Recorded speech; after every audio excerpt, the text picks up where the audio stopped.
Roberts. And I'm Sarah Losi, and this is Branded, your comprehensive guide to creative branding. And on this episode of the podcast, we are going to go deep. We've got a guest with us today that really specializes in, well, that's kind of redundancy there, but he specializes in deep specialization. Yes. So is there another word for specialize that I should have used there? I don't know. But anyways, Quinn is joining us today.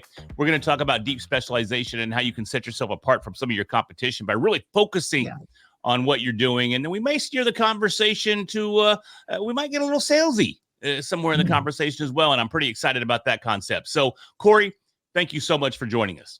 Larry, Sarah, I am excited to be here.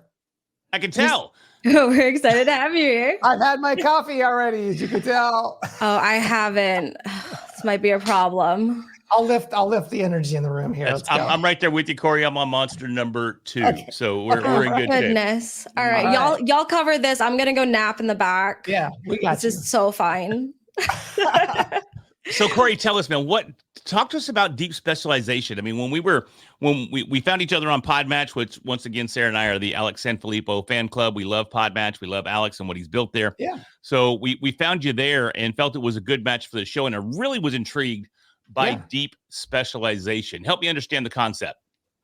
Sure. Well, the idea of niching down or specializing isn't new in the world of business. It's fairly common. A lot of people talk about it. However, what I've noticed over the years and in my experience in working with agencies and my clients is that a lot of people focus on identifying a specialization based on the things like, how big is the market? How much money could I potentially make? Like, what's the revenue opportunity? Which is great, and it should be a part of the equation. But the thing that they miss is a critical one, which is they lack an understanding of, do I actually care about these people? Do I care about an audience or a niche, right? Most people just look at a spreadsheet and they say, well, yeah, dentists. There's a lot of dentists out there. Let's target them. But they forget the fact that in order to be successful today, you have to actually have empathy for this audience. You have to actually care about them. In the long run, that is what equals success. Yeah, I love that take because there's so many opportunities that are out there that I've looked at and I've thought, yeah, but can I do that for 3, 5, 7, 10 years? You know, there's podcasts that I've started that have gone 2, 3 episodes. And I'm like, I can't even envision talking about this anymore. This is not going to work for me, but it's such an opportunity to build a big show in this particular niche. So it's very easy to fall in that trap. No, I feel like even just like in the 2 years I've been in business, I've changed my specialization so many times because I get tired of it.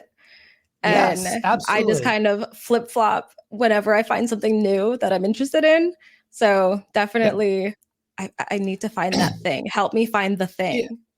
Yeah. And I think you bring up a really good point, which is that the empathy and the care goes both ways. You actually have to care about the audience, but then at the same time, it has to drive you as a founder, right? Not only do you, let's call it dentists. I'm not sure if you guys are targeting dentists. I doubt it, but let's just say, for example, if a dentist wants a podcast, come on over. Okay.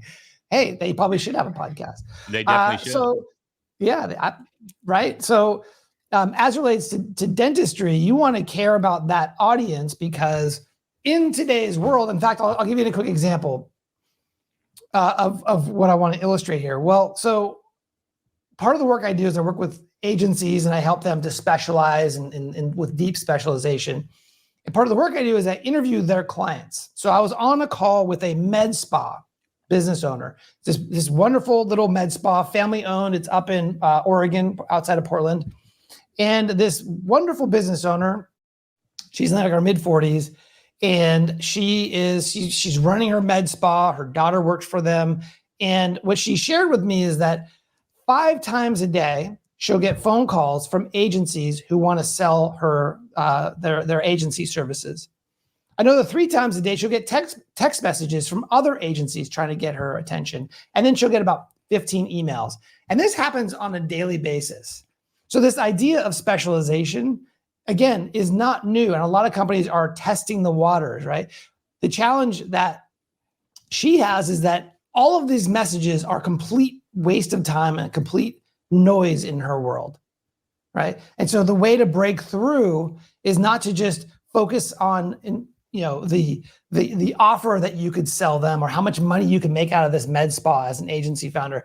It's more about connecting with who they are as a business owner, and more importantly, the industry itself. When you are able to communicate that you have some level of intimacy and care and understanding of the med spa industry, all of a sudden the way you communicate is different than all of that noise. And that's what's required today to break through. When you say specialize and like a niche and everything, do you specifically mean a niche on who your audience is, or do you also mean deep specialization on a very specific offering versus being a more generalist? Great question. Yeah. So generally speaking, there's two ways to specialize. Number one, you can specialize in what you do. For instance, SEO or podcast production and promotion, or whatever that flavor is for you. The other way to specialize is in who you serve. Okay. So for instance, you could serve dentists with, let's say, marketing. And so if you think about it as, remember like an Etch-a-Sketch? You guys remember what an Etch-a-Sketch is? Of course. Like this little childhood toy where you can kind of use these knobs to kind of move these things around. So if you imagine on a vertical axis, you have who you serve, and then what you serve is on the horizontal axis, for example. The further up you go is the more specialized you are in who you serve. And the further to the right you go is the more specialized in what you do. Well, from a positioning perspective, you could be extremely well specialized in what you do and who you serve. I do TikTok videos for dentists, or in your case, podcast videos for dentists. So it is a sort of a spectrum that you could focus on a lot of people and do a lot of things for them, or you could do one thing for a very specific audience. The work that I do specifically, Sarah, to answer your question, is about who you serve specifically. So the work that I help people to do is to find a specific audience, an industry, a niche, a vertical, and I help them to become a specialist in serving that audience, which I believe is a better strategy in the long term than specializing in what you do. So talk to me a little bit more about that. We're talking about an audience, not necessarily a product or a specialization in a particular field. Yes, how do we correct. begin to conceptualize specializing a particular audience? Sure. So most agency founders, and I speak again to agency founders, so that's typically the examples I give, Sure. which, and it's true for any business owner, is that they don't want to limit the amount of opportunity that's available to them in the marketplace. They wouldn't want to just say, oh, we're only going to work with dentists, or we're only going to work with HVAC companies, or whatever that example is for you. Sure. But the reality is that any agency founder or a business founder can actually build a very healthy, profitable business by serving a single market. For instance, in the United States, there are about 35,000 plumbing businesses. Okay. If you were able to get 3% of that market as an agency, if you're able to just get 3% of the total plumbers in the US, you could have a 7, even an 8-figure agency that has great profit margins. Sure. You see, the benefit of serving a single market is that you can streamline your operations. You take a lot of the variability out of serving this market because you're doing the same things over and over. And you also become much more intimately, you understand your target audience at a much deeper level. Right. And so all of those factors build into a very sort of healthy, fun to run, profitable business for an agency owner.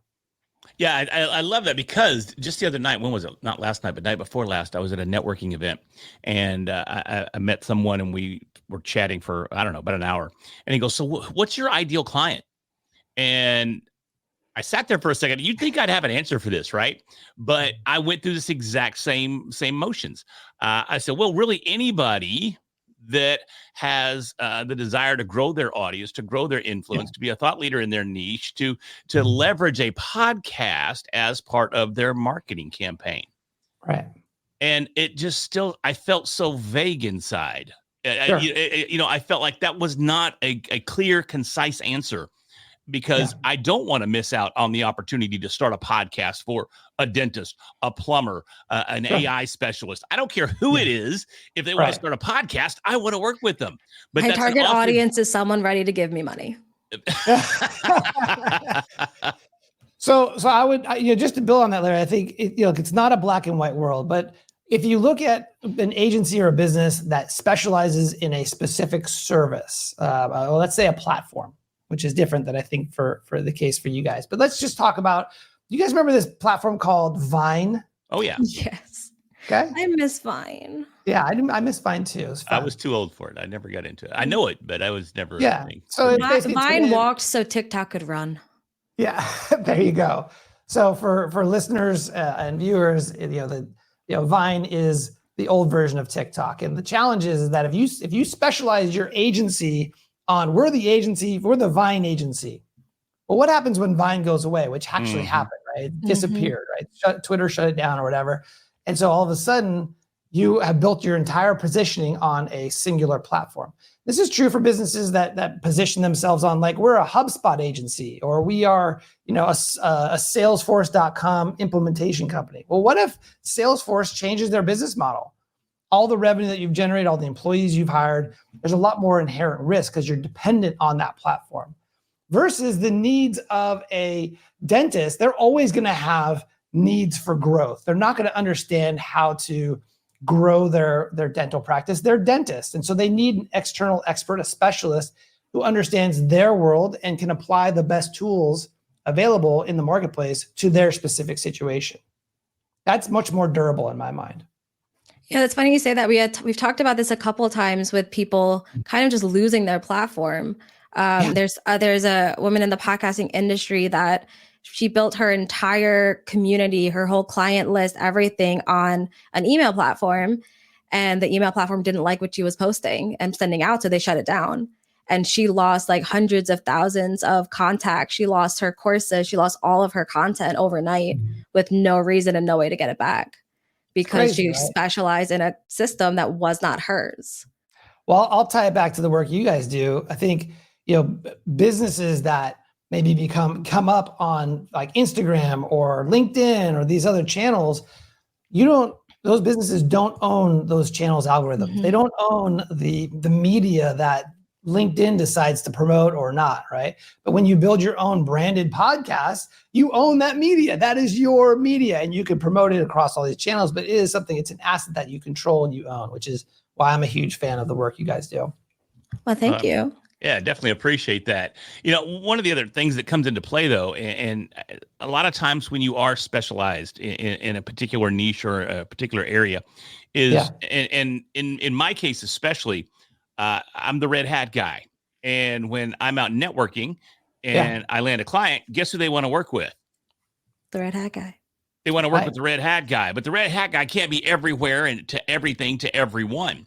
So as someone that does specialize in a particular arena, not saying that's me, but hypothetically speaking, if you're the founder of that agency, there's times where it can be overwhelming to be the point person for the sales, for the implementation, for all aspects of the business. How can we work around that as well? Sure. So I have a great story about that. So I come from 17 years in the agency space. The first couple of years I worked in the agency space, it was the agency I worked for was launched by the ex-CEO of MySpace. It's another old-timey platform. So MySpace Tom? was like, what's that? No, Tom? not Tom. No, this is Mike Jones. Yeah. You remember. And so MySpace is like Facebook. You make money from advertisers. Well, he left MySpace and he started an agency. Guess who he knew a lot of?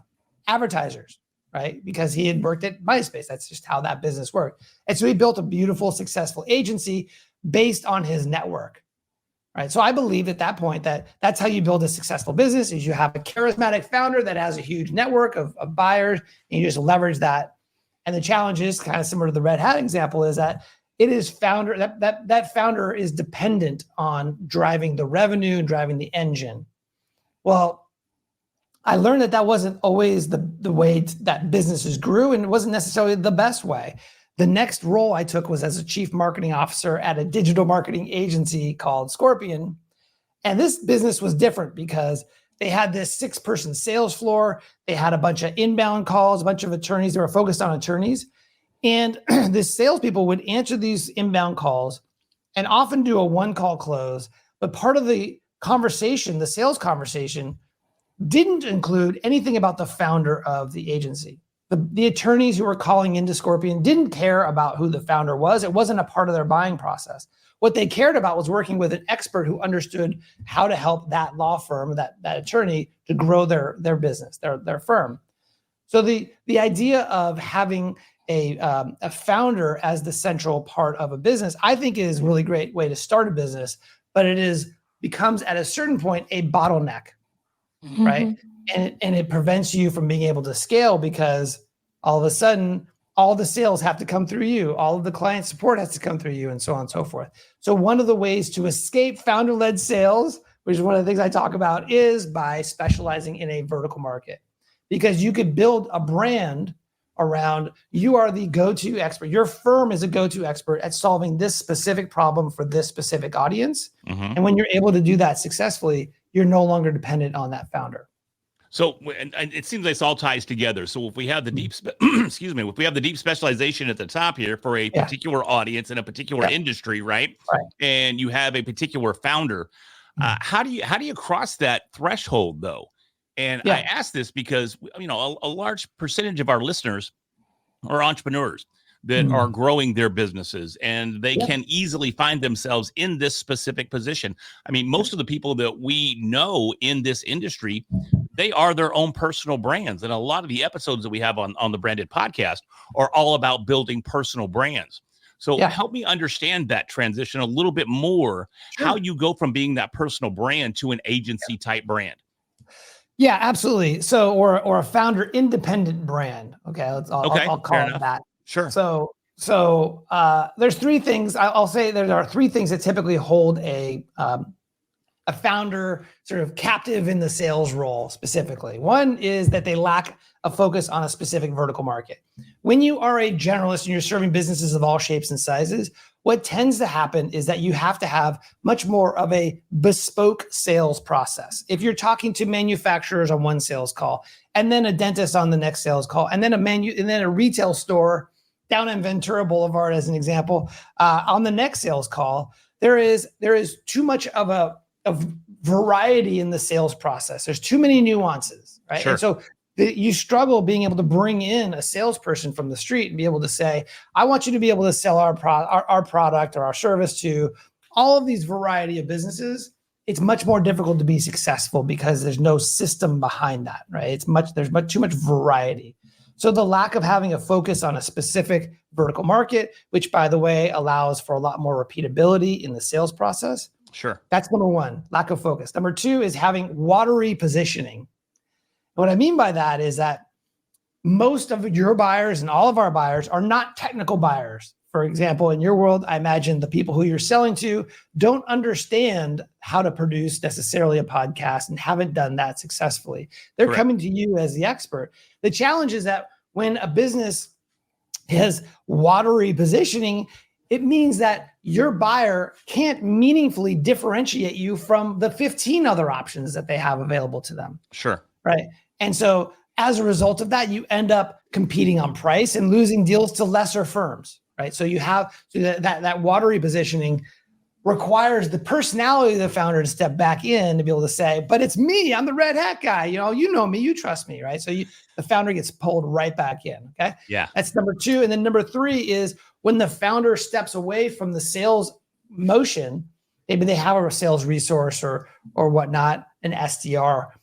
There's no actual strategy to predictably create pipeline.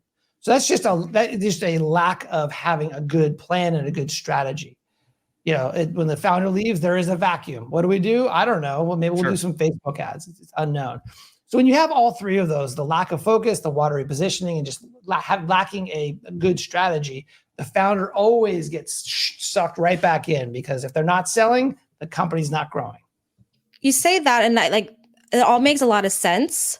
But at the same time, when it comes to a personal brand, you kind of want to be more of that personal touch. How do you find that balance? How do you stay a personal brand, also have people handling some of that for you, not lose that piece of it? So I have two thoughts on that. Number one is that you don't have to build a massive company. Some agency or some founders want to build a nice boutique business where they are the brand, and then maybe they have a couple courses, they have a couple programs, and they're fine. Like this is only for those business owners that want to ultimately not be tied to the day-to-day operations. Are you guys familiar? What's that baseball team that has the funny guy in the yellow suit? And Savannah Bananas. Savannah Bananas. There you go. So do you think he's holding all the sales calls? Do you think he's doing all the concession stands? Like, he is a brand, right? He has been able to separate himself operationally from the business. And what he is doing is he's going on stages. He's talking about the principles of success, right? He talks about, he becomes the face of the brand. He becomes the attraction and the thing, the hook, if you will, but he doesn't deliver anything on the back end. So he's been able to figure out how to escape those founder-led sales. And I think it's partially, go ahead, Larry. Yeah, and I'm a huge fan of Jesse Cole, and I've tried to get him to write the preface of my book. Didn't happen, but he'll get the next one. But at the same time, he's leveraged his personal brand to put himself on stages. Well, now he bought a baseball team, and he has an operations team behind him that's running that baseball team. And that's where he's not doing the sales. He's got a team on the back end, but he's still that brand. And he has Jesse Cole. He's bringing in with his personal brand revenue by speaking on stages and pulling down 50 grand to talk and appearing on these different shows and promoting the personal brand aspect of what he did with the Savannah Bananas. And when I look at that, I almost it almost seems like there's a big differentiator and like a firm line in the sand of being a personal brand and being a business brand, because Jesse isn't the brand of the Savannah Bananas. Okay, they have their own mascot, they have their own logo, they have their own brand. Sure, Jesse was the driving force behind that, but now his brand, the yellow tux and the personal branding side, it just seems like there's two totally different business models there and two different plans. So it makes me question: can you be both? I think it's interesting. I think he's an example of someone who, as you said, who started this Savannah Bananas and was able to leverage his personal brand, but now step away from that on an operational perspective. But to your point, he's still building his brand. That is his primary source of revenue, I imagine. Yeah. Well, I mean, I'm sure the Bananas are pulling in tons of cash. So, I mean, I doubt that if he stopped speaking and making his own personal engagements, that he'd be hurting in any stretch of the imagination. But it just seems like it would be extremely difficult, or it seems like it is extremely difficult. And maybe it seems difficult to me because this is the battle that I'm fighting right now in real IRL, in real life. You know, I'm trying to build my business on the back end while being a personal brand on the front end. And I'm having a difficult time drawing that correlation. And I can't imagine that I'm the only person that's listening or watching this show that's having that same battle. So it's interesting to me. I keep seeing your book behind you, Anyone, Not Everyone. How does that tie into everything here? Because if it's anyone and everyone, to me personally, kind of seems synonymous, but maybe I'm not looking at it right. Yeah, the point is, it's coming from the saying that you could do anything, but you can't do everything. Okay. Which is all about being specific about what you choose to do. In the case of my book, it is a 5-step process to go from serving everyone to serving someone specifically. What the title is all about is that you can serve anyone, just not everyone. And so how it all ties together goes back to having a focus in your business, having a target market that you're specifically building your brand around and building your expertise around. And eventually, as a result of that, you are no longer required to be involved because you are not the reason why people are buying. Your expertise is, your specialization is. And that speaks louder over time, especially when you're able to show great results. That is what people are buying and not necessarily your brand. Gotcha. It's interesting. So with my book, I kind of went opposite. So I positioned my book to be for aspiring thought leaders. So I had a target audience in mind. And then I was told by people reading it that, like, no, you need to go broader. This is not just for thought leaders. I had someone from the Merchant Marine, post about it saying everyone needs to read this. I had people that were like nurses and had nothing to do with like thought leadership and what I thought my audience was. So Yeah. I feel like I tried to specialize, and Sure. then my specialty was just like, no, don't do that. Just kidding. So the way I wrote my book was I wrote the book for a broader audience, because this problem is not specific to agencies. It's specific to any business, right? Sure. Any small business that's coming up, they're serving too many different types of people. And because I was focused on agencies for my business, I got feedback from my beta readers, people who are reading the book, saying, this is great, but I'd love more examples about like from other agencies, because I get what you're saying, but I'd like some examples. And as a result of that, I realized, hey, I'm not drinking my own Kool-Aid. I didn't write a book specifically for a specific reader, right? And as a result of that, it is a more narrow audience, but it is intended to be very, very hyper relevant and actionable for that audience. By the way, I wrote in the on the bottom of the book, it says Agency edition. So you have 2 versions? I have 1 version today, but should I expand into SaaS or some other business model, I could use the basis for this book. The cool thing is that the book is based on principles, right? So it can be applied in any direction. Super smart. Now, how do you, so we know that we need to pick that niche audience. We need to pick that vertical. How do you pick it? Great How do you know which one's right? So ideally, you've been in business for a while.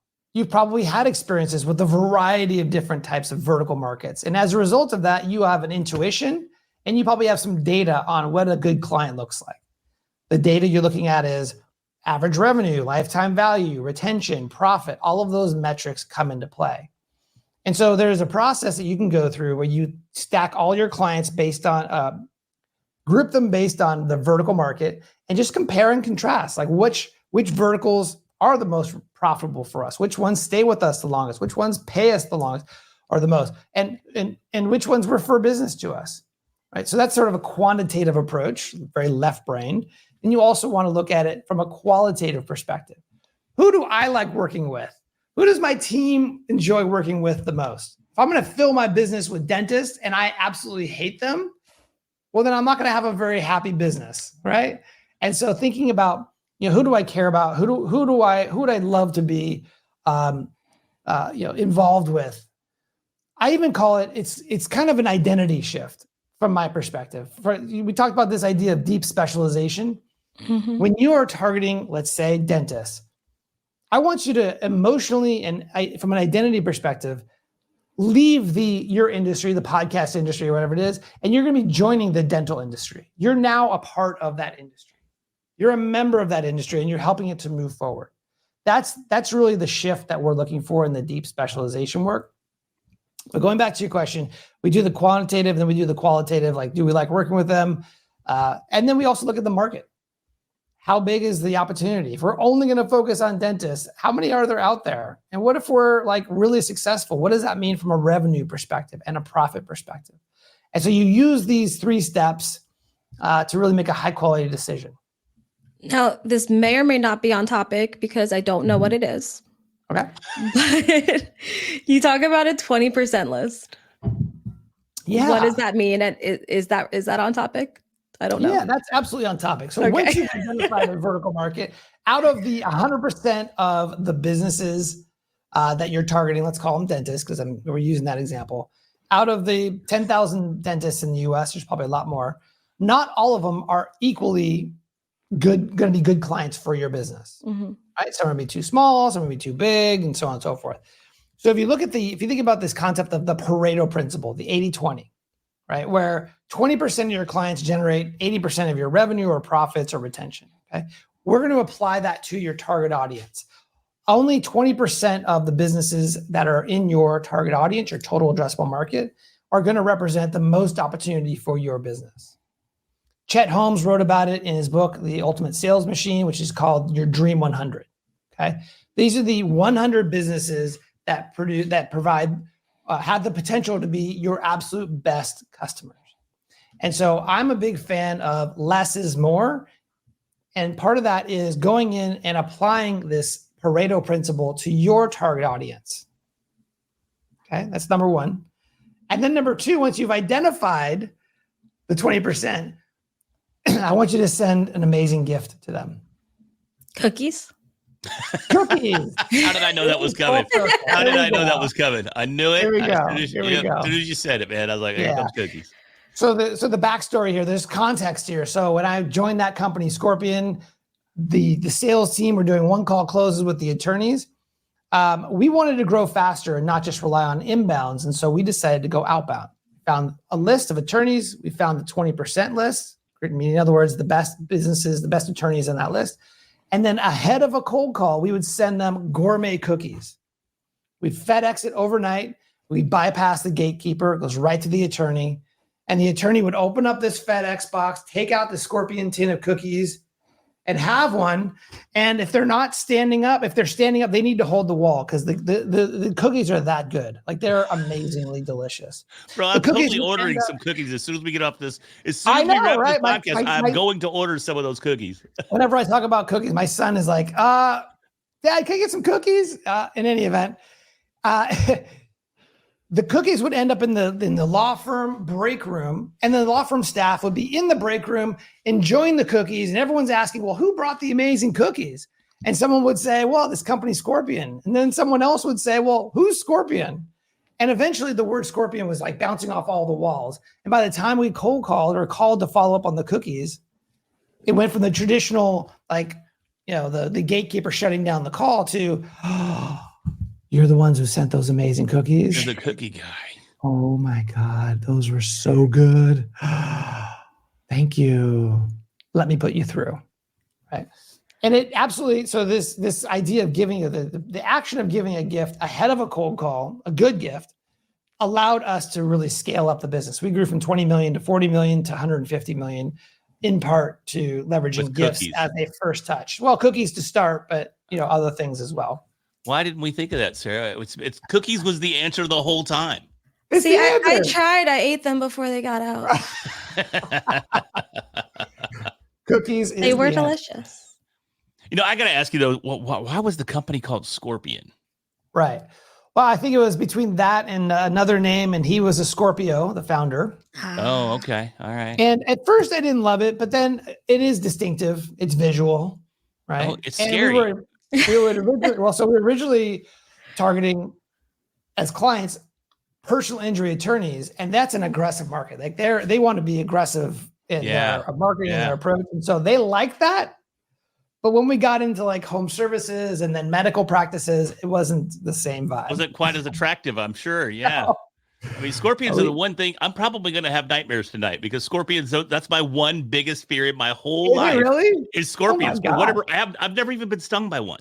I have no idea. They just look scary. You live in the as Southwest? Shit. I mean, are they around? I mean, I live in Texas. Yeah.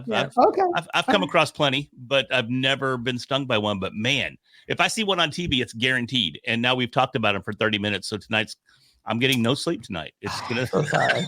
If they're under stress, don't they sting themselves to death? I've never heard that. Yeah. That's like scorpions are like really bad under stress. And if you back them into the corner, they'll just sting themselves to death. Wow. Oh my God. That's a great way to wrap this episode is on a nice positive note. Cookies was so much lighter. Cookie was so much lighter. But Corey, I mean, I've enjoyed the conversation. Honestly, you've really brought some practical insight into not only specializing, but also how do we, draw that line from being the brand to being a company. And it can be very, very difficult. You've really shown some light on some of the struggles there and some of the solutions as well to positioning yourself accordingly. So really appreciate that. Yeah, absolutely. Well, thanks again for the opportunity. Yeah, man. Tell everybody where they can get a hold of you. Yeah, well, I recommend if you've been vibing on this topic, I would recommend that you go to anyonenoteveryone.com. It's the name of my book. And there you can, for your listeners can actually start to listen to the audiobook for free on that site. Oh, sweet. Amazing. Direct access to the site, to the book. And it's a very actionable book. It's going to give you a lot of insights and tools to help you to escape founder-led sales through some of the processes we talked about today. Do they need a code or anything for that? Nope. Awesome. Yep. It's for your audience. For everyone. For your thank you. Really appreciate you dialing that in. Anyways, hey, everybody, thank you so much for listening to this episode of Branded. If you got some value out of this episode, do us a favor, hit that subscribe button so we can continue to bring you these amazing episodes each and every week. And with that, I'm Larry Roberts. And I'm Sarah Lucy. We'll talk to you next week.